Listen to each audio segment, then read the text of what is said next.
২৮ December থেকে শুরু হচ্ছে মাধ্যমিকের অষ্টম শ্রেণীর শিক্ষার্থীদের জুনিয়র বৃত্তি পরীক্ষা।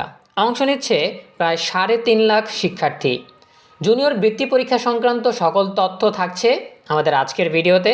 যারা এখনও আমাদের চ্যানেলটিকে সাবস্ক্রাইব করনি তারা এখনই সাবস্ক্রাইব করে রাখো, তাহলে পড়াশোনার সকল তথ্য এবং পরামর্শ সবার আগে পেয়ে যাবে।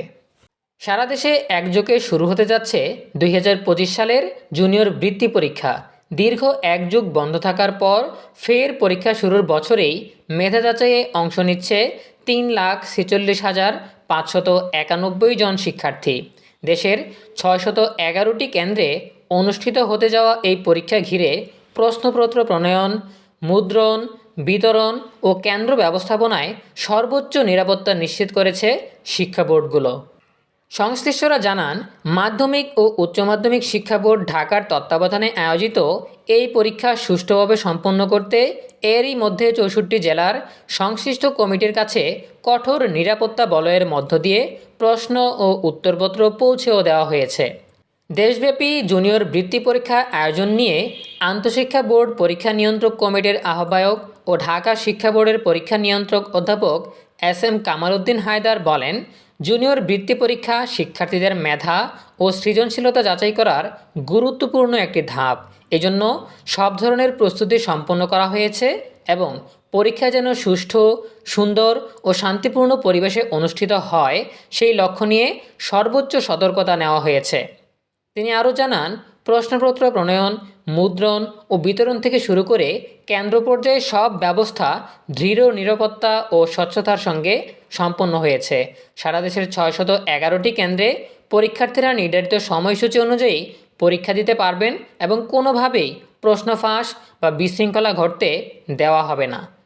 পরীক্ষা নিয়ন্ত্রক আরও বলেন, প্রতিটি কেন্দ্রের দায়িত্বশীল কর্মকর্তা ও কেন্দ্র সচিবদের সঙ্গে সমন্বয় রাখা হয়েছে।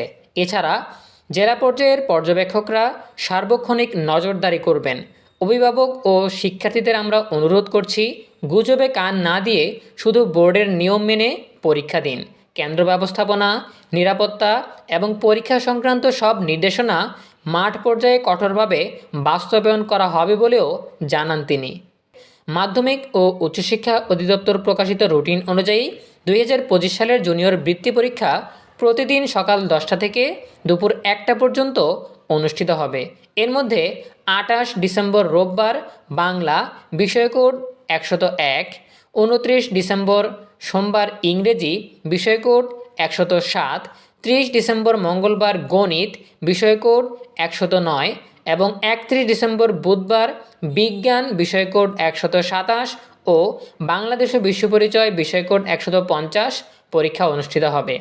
বিজ্ঞান এবং বাংলাদেশ ও বিশ্ব পরিচয় বিষয়ের জন্য সময় নির্ধারণ করা হয়েছে ১ ঘন্টা ৩০ মিনিট করে, অর্থাৎ ওই দিন মোট ৩ ঘন্টা পরীক্ষা নেওয়া হবে। হবে জাতীয় শিক্ষাক্রম ও পাঠ্যপুস্তক বোর্ড এনসিটিবি প্রণীত অষ্টম শ্রেণীর পাঠ্য বইয়ের ভিত্তিতে। বোর্ডের নির্দেশনা অনুযায়ী পরীক্ষার্থীদের অবশ্যই পরীক্ষা শুরুর 30 মিনিট আগে কেন্দ্রে উপস্থিত হয়ে আসন গ্রহণ করতে হবে। প্রবেশপত্র নিজ নিজ শিক্ষা প্রতিষ্ঠান প্রধানের কাছ থেকে পরীক্ষা শুরুর অন্তত 7 দিন আগে সংগ্রহ করতে হবে। উত্তরপত্রের ওএমআর ফর্মে রোল নম্বর, রেজিস্ট্রেশন নম্বর ও বিষয় কোড যথাযথভাবে পূরণ করতে হবে। কোনো অবস্থাতেই উত্তরপত্র ভাঁজ করা যাবে না।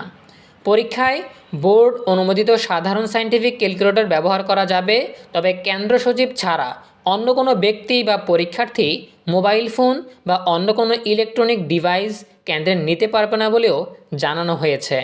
জুনিয়র বৃত্তি পরীক্ষা সুষ্ঠু, সুন্দর ও প্রশ্নফাঁসমুক্তভাবে সম্পন্ন করতে পরীক্ষা কেন্দ্রগুলোতে কড়া শৃঙ্খলা আরোপ করেছে শিক্ষা বোর্ড। নির্দেশনা অনুযায়ী প্রতিটি পরীক্ষা কেন্দ্রে প্রতি 20 জন পরীক্ষার্থীর জন্য একজন করে কক্ষ পরিদর্শক নিয়োজিত থাকবেন এবং পরীক্ষার্থীদের আসন ব্যবস্থা করতে হবে কমপক্ষে 3 ফুট দূরত্ব বজায় রেখে। পাশাপাশি পরীক্ষা শুরুর আগেই কেন্দ্র ব্যবস্থাপনা, প্রশ্নপত্রের নিরাপত্তা ও নজরদারি জোরদারের উপর গুরুত্ব দিয়েছে কর্তৃপক্ষ। প্রিয় শিক্ষার্থীরা, এই ছিল ২০২৫ শিক্ষাবর্ষের মাধ্যমিকের অষ্টম শ্রেণীর জুনিয়র বৃত্তি পরীক্ষা নিয়ে সর্বশেষ তথ্য। এ বিষয়ে তোমাদের যে কোনো প্রশ্ন কিংবা মতামত জানাতে পারো কমেন্টে। দেখা হবে পরবর্তী আপডেট নিয়ে নতুন কোনো ভিডিওতে। সেই পর্যন্ত তোমরা সবাই ভালো থাকো, সুস্থ থাকো, নিরাপদে থাকো এবং সবসময় ইএনইভি চ্যানেলের সাথেই থাকো। তোমাদের সকলের জন্য রইল অনেক অনেক শুভকামনা। ধন্যবাদ সবাইকে।